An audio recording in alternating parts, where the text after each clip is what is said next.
sudah recording ya. Kita akan bahas materi pertama, lebih singkat memang sengaja karena ini hanya ditujukan sebagai introduction.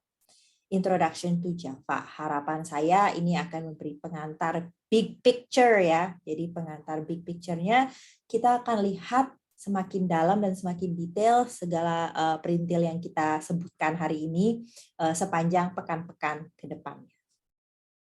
Jadi kalau kita lihat ya, latihan Python yang tadi Anda sudah coba sama-sama. Nah, yang pertama ini adalah suatu file hello.py, isinya seperti ini.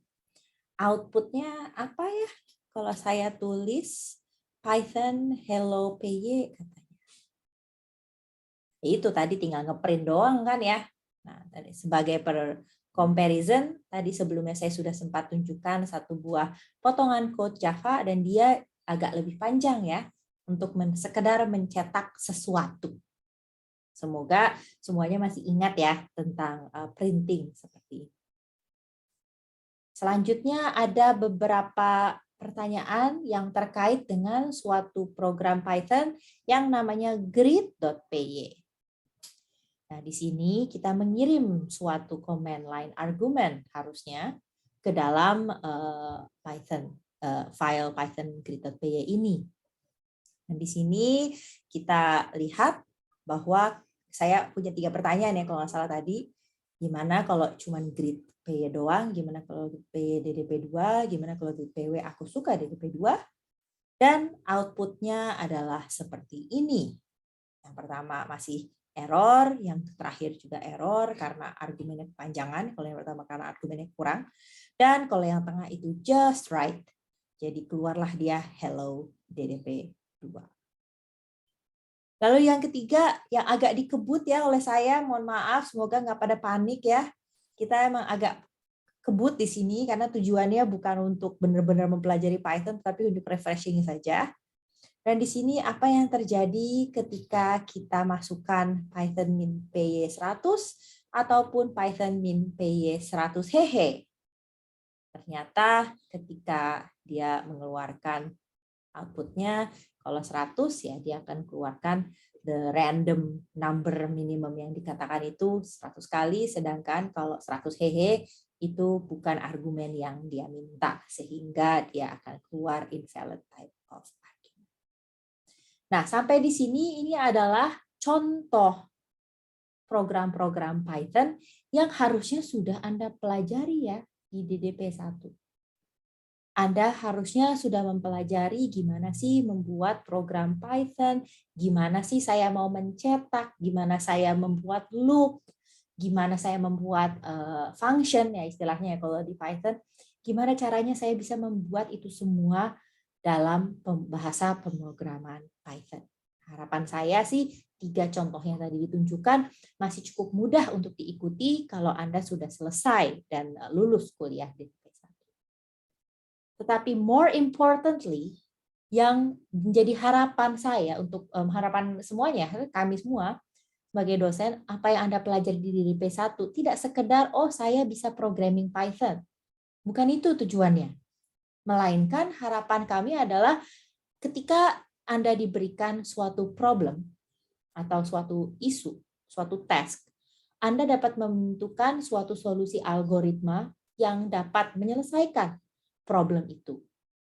Nah, solusi algoritma itu dapat diimplementasi menggunakan suatu bahasa pemrograman apapun yang Anda gunakan kebetulan di dalam DDP1 adalah Python. Jadi memang itulah yang menjadi target utamanya, membuat instruksi, membuat program untuk si komputer dapat melakukan sesuatu dan bagaimana komputer dapat menyelesaikan whatever task, whatever problem given to them. Udah bisa dong ya semuanya, udah lulus DDP1. Lah kalau gitu ngapain belajar DDP lagi sekarang ya, semester ini saya belajar DDP lagi. Tadi katanya saya udah bisa problem solving. Ngapain sih belajar DDP lagi? Mungkin Anda di antara kalian akan ada yang bilang sama saya, gimana dong Bu, mata kuliah wajib. Iya kan? Bisa. Oke, valid. Saya nggak protes, itu salah satu alasan yang cukup valid. Disuruh wajib kalau mau jadi sarjana. Yes. Akan tetapi, more importantly, Anda diharapkan untuk latihan terus, iterative learning, belajar lagi, latihan lagi, untuk kayak ini loh, kayak otot gitu loh. Kalau nggak dilatih terus ya hilang kan? Untuk melatih skill-skill yang udah Anda dapatkan dari DDP 1. Jangan lupa bahwa kalian semua adalah computer scientist, lulusan dari fakultas ilmu komputer. Jadi we assume kalian akan menjadi computer scientist yang akan bisa menyelesaikan problem dengan cara practice make perfect. Jadi kita latih lagi lah, kasih lagi lah DDP sekali lagi untuk latihan supaya mantep, gitu kan. Selain itu, Anda juga, selain Anda harus bisa menyelesaikan suatu problem, Anda juga harus tahu tools yang mana yang tepat untuk problem yang mana gitu. Jadi kadang-kadang mungkin Python adalah tools yang tepat untuk suatu problem, tapi mungkin untuk yang lain mungkin bukan Python lagi yang menjadi opsi. Nah, sehingga Anda perlu mendapatkan toolbox yang lebih lengkap. Dan pada akhirnya ya jadi ilmu aja ya di akhirnya. Pada akhirnya ini lebih general, lebih pragmatis, intinya menjadi ilmu tambahan. Seperti yang tadi saya katakan, si problem solving inilah yang menjadi fokus dari kuliah DDP 1 maupun DDP 2. Ini adalah task fundamental yang harus Anda punyai sebagai computer scientist. Ketika Anda nanti bilang, saya lulus dari Fasilkom UI, saya adalah sarjana ilmu komputer, sarjana sistem informasi.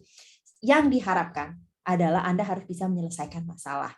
Memformulasikan problem, nggak cuma tahu ada problem, tapi juga bisa dijabarkan, lalu pikir solusi-solusi apa yang bisa dilakukan, dan juga dapat menerapkan atau mengekspres atau mengimplementasikan solusi itu secara clear dan akurat. Dan inilah yang salah satu solusi yang hari gini dilakukan adalah melalui suatu program atau dan itulah yang kita latih di DDP 1 maupun DDP 2. Jadi kalau kita ingat-ingat ya apa yang sudah dipelajari waktu Python di DDP 1, ketika tadi saya jabarkan contoh kode Python tadi yang tadi min.py gitu ya, ada lines of code gitu berderet gitu. Python tuh membacanya seperti apa sih? Dari awal sampai akhir atau gimana? Nah, harusnya most of the time Python itu adalah suatu bahasa pemrograman yang ditulis secara prosedural. Artinya ya kita ngasih tahu ke komputer, lakukan ini, kemudian lakukan ini, kemudian lakukan ini, kemudian lakukan ini. Hitung input, lalu bagi 2, lalu dicetak, lalu dikali 4, lalu diapain. Itu yang dinamakan procedural programming. Jadi in order program komputernya udah nggak mikir lagi. Pokoknya saya punya perintah A sampai Z, saya kerjakan A sampai Z in that order. Dan di sini kita akan mengubah paradigma tersebut di kuliah Java ini. Kita tetap ada sih yang prosedural tetap ada, akan tetapi kita akan berusaha membungkus. Kata ini akan keluar agak banyak ya, bungkus, mengencapsulate. Nah, ini akan keluar beberapa kali di kuliah DDP 2. Kita akan membungkus problem menjadi di dalam paradigma yang berbeda. Di sini kita akan mempelajari, this is the whole point of DDP 2 adalah object oriented programming. Bahkan dahulu kala judul DDP 2 bukan DDP 2 melainkan desain pemrograman berbasis objek. Jadi poin utamanya adalah object oriented programming ini. Jadi instead of kita bikin perintah A sampai Z gitu aja, kita akan memodelkan problem di dalam dunia program kita seakan-akan seperti di dunia nyata. Ada problem, apa sih problem saya tentang registrasi mahasiswa? Oke, ada benda apa lagi di situ? Ada benda mahasiswa, ada benda mata kuliah, ada benda IRS. Apalagi sih objek-objek yang akan kita modelkan di dalam program kita, dan nanti objek-objek itu akan saling berinteraksi, dan disitulah yang akan kita gunakan sebagai solusi dari problem yang sedang kita modelkan. Selain itu kita selain itu memudahkan membayangkan problem secara lebih real, selain itu juga data dan prosedur kita letakkan di satu tempat, yaitu satu kelas. Tadi saya udah keluarkan ya kata kelas ya di awal ya. Kemudian juga ini akan meningkatkan code reusability dan modularity. Jadi kalau saya punya objek mahasiswa, mungkin saya bisa gunakan dia untuk berbagai macam problem, nggak hanya yang ada di program itu. Dan jangan khawatir, kita akan pelajari sangat lebih detail object-oriented programming mulai pekan keempat atau pekan kelima, saya lupa, setelah kita bereskan segala macam teknis tek-tek bengek tentang sintaks Java, baru kita akan masuk ke object oriented program. Untuk mengajarkan atau mempelajari model object oriented programming ini sebenarnya bisa menggunakan beberapa bahasa pemrograman. Karena seperti tadi saya katakan, the whole point of DDP2 adalah belajar object oriented programming, ya, the concept of objects. Tetapi kita memilih untuk memodelkannya menggunakan Java. Why? Ini adalah alasan-alasannya kenapa kita masih memilih Java, battle tested, old, dan juga menurut saya pribadi memudahkan memahami object oriented concept. Dan memang masih banyak dipakai ya Java itu. Ini adalah historinya, nggak perlu dipelajari, nggak perlu dihafal juga, bisa di Google kan lah ya, ini sekedar Anda tahu saja. Beberapa karakteristik yang menjadi unggulan dari Java adalah sebagai berikut. Saya akan sorot beberapa yang menurut saya relevan dengan tujuan pembelajaran kuliah DDP2. Yang pertama adalah object oriented. Ya, tadi kan saya udah bilang DDP2 tujuannya belajar object oriented programming. Jadi karena Java itu mainly object oriented, saya bilang mainly karena tidak harus membuat program Java yang object oriented. Bisa juga tanpa. Tetapi the whole point adalah dia bisa object oriented. Dan kalau dia object oriented, saya punya objek-objek untuk memodelkan problem saya, harusnya nantinya dia bisa dipakai ulang, bisa di reuse. Dan saya nggak perlu melakukan pemrograman dari nol setiap kali saya membuat program. Lalu Java itu interpreted, kita akan lihat lebih lanjut apa sih maksudnya interpreted ini. Kita perlu interpreter untuk menjalankan program Java, dan saya juga perlu melakukan kompilasi, compile, beda ya dengan Python yang yang bisa langsung jalan ya.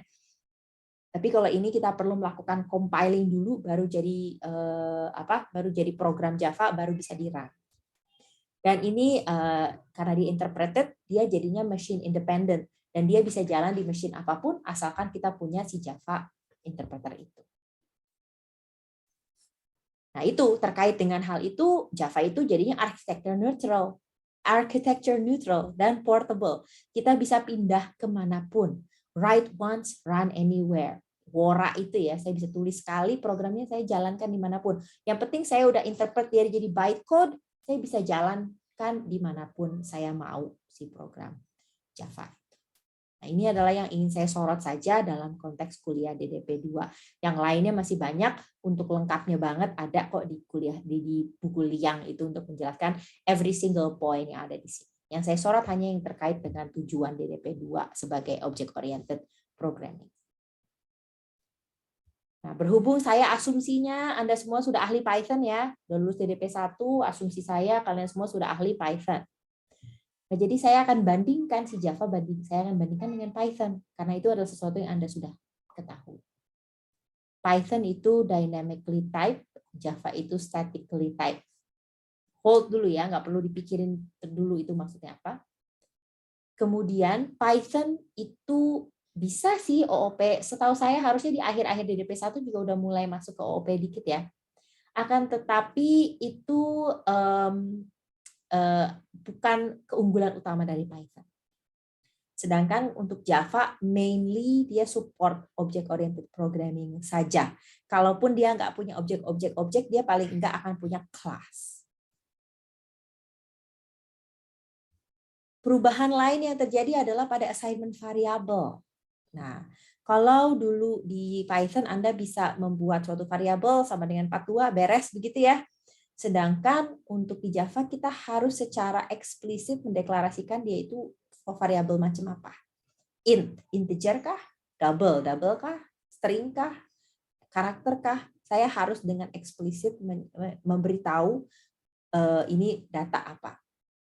Kemudian kalau saya sudah bilang bahwa dia adalah integer di Java nih ya, saya udah bilang dia integer, maka saya nggak boleh tiba-tiba menggunakan nama variabel yang sama dengan jadi string, nggak bisa. Sedangkan untuk Java bisa ya, sekali saya sama dengan 42 bisa, terus tiba-tiba saya jadiin sesuatu yang lain string bisa. Tapi untuk Java nggak bisa. Begitu saya tentukan dia itu integer, dia akan sepanjang program tersebut dia akan terus menjadi integer. Kalau saya mau nyimpen string, saya harus menyimpannya dengan suatu variabel yang namanya beda. Nggak boleh pakai yang sama. Omong-omong tentang jenis variabel, emang ada jenis variabel apa saja? Nah, untuk Python nih kebanyakan data types yang ada itu adalah plain integer, long integer, boolean, real numbers, dan complex numbers. Melainkan untuk Java yang akan saya sorot di sini hanya yang primitive type saja. Ada byte, short, int, long, dan seterusnya, dan seterusnya.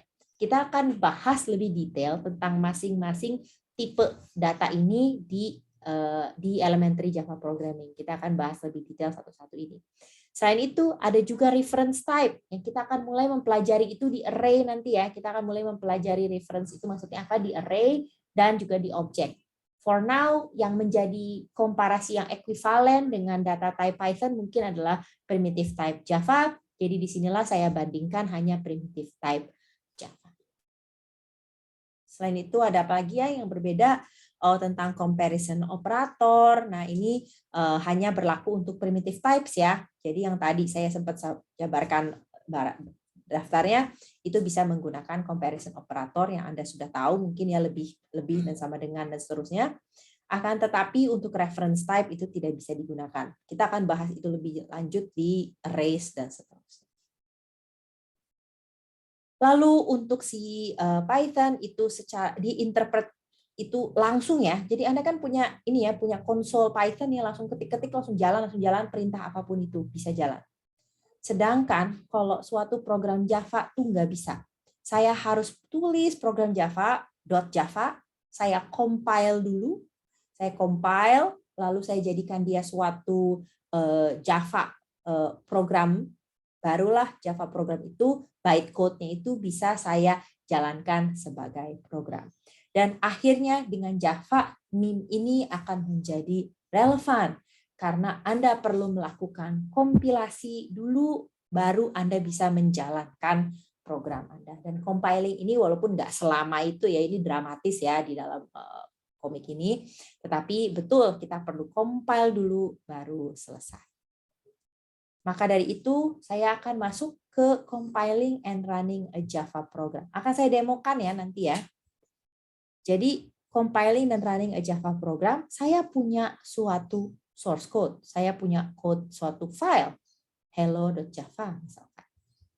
Sebelum saya bisa jalankan dia, saya perlu melakukan compiling. Java hello.java, saya compile dia. Setelah saya compile, saya akan mendapatkan suatu bytecode, saya akan dapatkan suatu file baru, yaitu hello.class. Baru setelah itu kita dapat menginterpret si hello.class itu menjadi apapun yang kita suruh program itu lakukan. Maka dari itu kita dapat mengatakan bahwa Java itu both compile, karena ini harus kita compile tahap pertamanya, dan interpreted, karena begitu udah jadi bytecode harus diinterpret menjadi suatu task atau melaksanakan task apapun itu. Dan apapun yang kita, jadi portable itu karena di mesin apapun harusnya bisa, tetapi kita membutuhkan yang dinamakan Java Virtual Machine. Saya akan demokan ya setelah ini, setelah kita udah masuk ke sintaks Java. Jadi pada dasarnya saya punya source code, saya compile, saya dapatkan bytecode, lalu baru saya serahkan ke Java Virtual Machine untuk dijalankan. Ini adalah suatu program Java simple. Coba kita lihat ada beberapa prinsip yang ada di sini. Ini katanya ya, katanya suatu program Java terbuat dari satu atau lebih kelas. Suatu kelas terdiri dari satu atau lebih method. Suatu method terdiri dari statement-statement. Ini nggak cuma satu ya, statement-statement program. Dan suatu aplikasi Java selalu terdiri dari sebuah method bernama main. Coba kita lihat masing-masing komponen itu ada di mana sih yang dimaksud. Yang pertama adalah suatu program terbuat dari satu atau lebih kelas. Nah ini kelasnya. Public, class, welcome. Saya boleh kasih nama apapun ya. Public class, hello, public class, apapun tuh. Lalu setelah itu, ini kelas saya ya. Dibuka pakai ini ya, notice ya Anda ya, di ini ada kurung kurawal.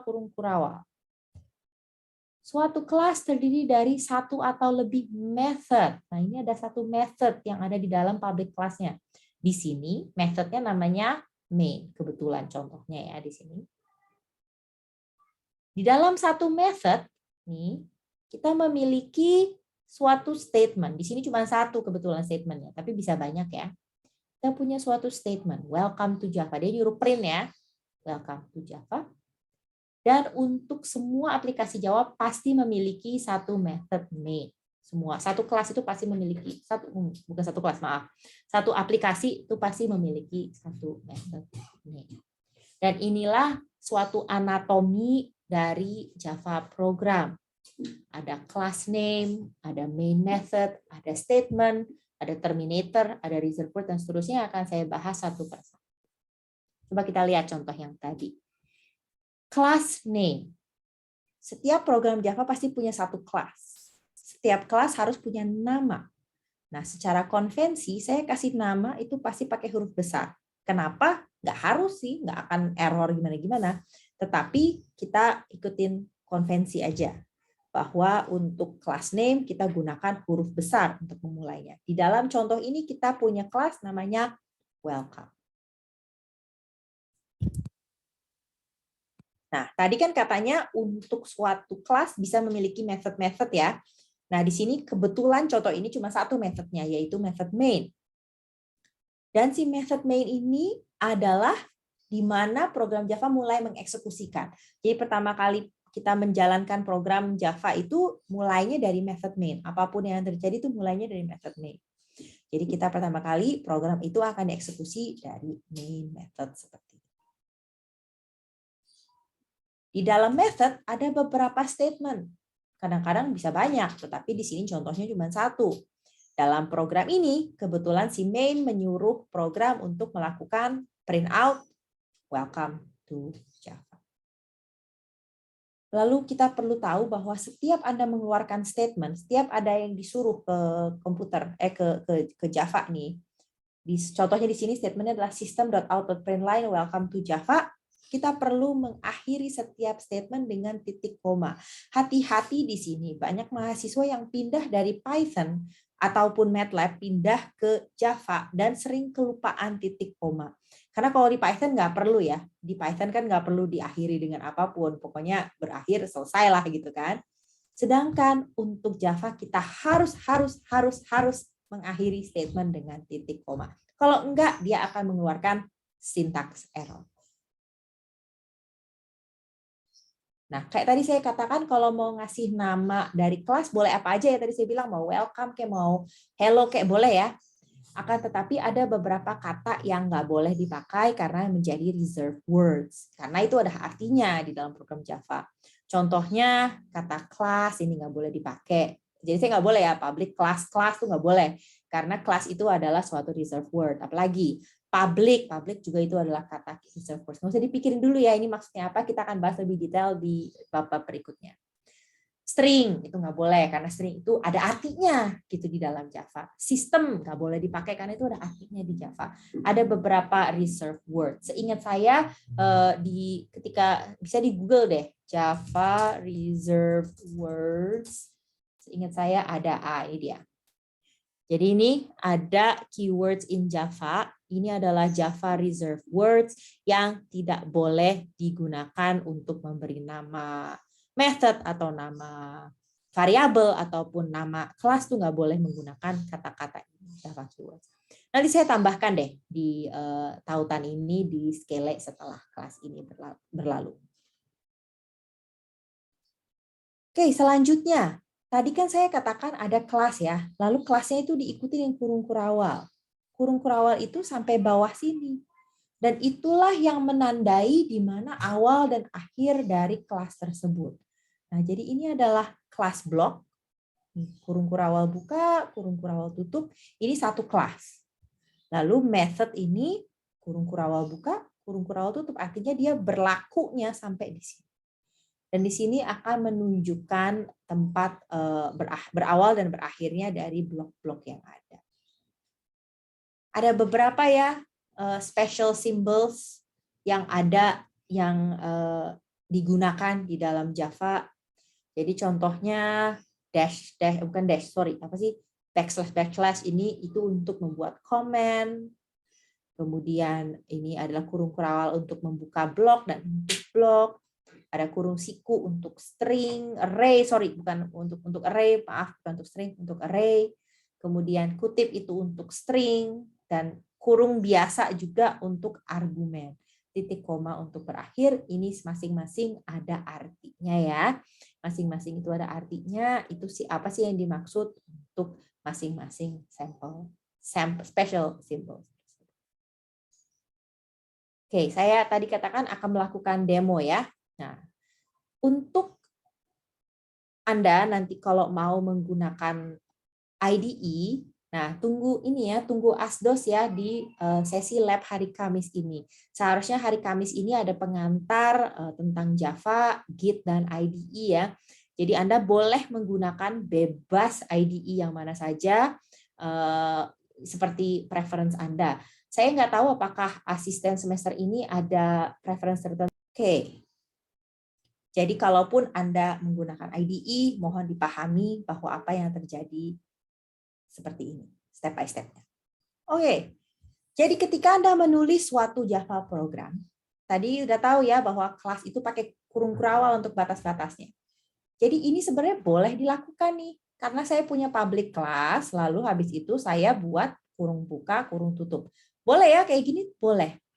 Tetapi kurang mudah dibaca, kurang enak dilihat. Lebih baik kita coba berikan jeda seperti ini.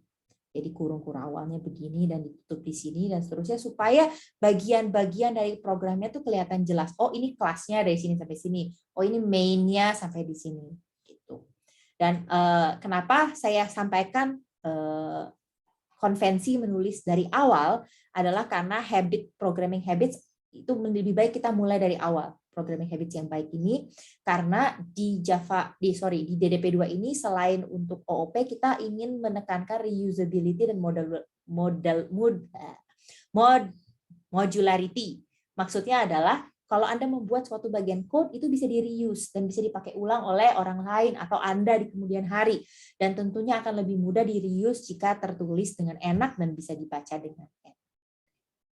Jadi ada beberapa styles ya dan documentation rules yang bisa diikuti. Saya nggak akan bahas dengan terlalu detail sekarang ini karena itu bisa dibaca sendiri, dan biasanya di akhir semester kita akan bahas dalam bentuk diskusi ya, bukan ngajar, saya bukan ngajar tapi supaya diskusi pengalaman Anda menggunakan program Java. Mungkin Anda sendiri sudah punya tips and tricks yang lebih baik setelah 1 semester menggunakan program Java. Tetapi untuk block style terutama kita arahkan untuk menggunakan end of line style of braces kayak yang ini, seperti ini. Jadi kurung kurawalnya setelah deklarasi lalu tutupnya di new line seperti ini. Ini end of line, kita kasih kurung kurawal lalu kita buka. Diarahkan untuk menggunakan. Oke, dan just as any other program, Java juga dapat, ketika Anda membuat program Java, Anda dapat menemui beberapa hal seperti ini. Ada error-error yang mungkin Anda alami ketika membuat suatu program Java, dan kita akan fokus hanya ke 3 error ini, yaitu syntax error, runtime error, dan logic error. Kita perhatikan yang pertama, ini syntax error. Kesalahannya ada di mana ya? Dan ini kita tunjukkan errornya ada di katanya welcome to Java-nya tidak tertutup. Nah, lihat ini kan string ya yang dikirimkan ya. Welcome to Java dan tidak ditutup. Ini akan error. Nah, ini dia akan ketika saya compiling tadi, dia akan langsung ketahuan errornya. Jadi namanya makanya compile time error ya tadi namanya. Jadi kita contohin ya di sini ya. Misalkan di sini saya lupa nih ininya ya. Penutupnya itu saya lupa. Ketika saya compile apa yang terjadi? Dia langsung kasih tahu error. Dia nggak akan mau jalan gitu. Dia nggak akan membuat class file. Ini bekas yang tadi ya. Ini class file yang tadi ya. Saya coba hapus. Lalu ini saya edit kosong tadi. Saya coba compile. Dia bilang error dan lihat di folder sama sekali tidak membuat class file yang baru ya. Karena menurut dia ini masih salah gitu. Ini adalah syntax error.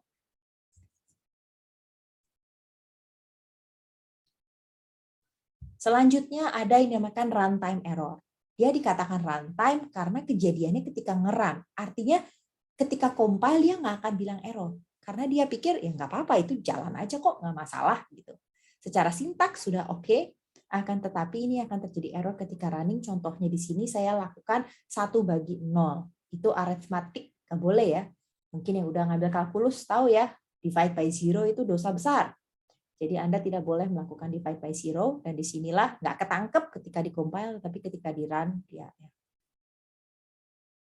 Dan yang paling terakhir, dan yang mungkin paling berbahaya ya, itu adalah logic error.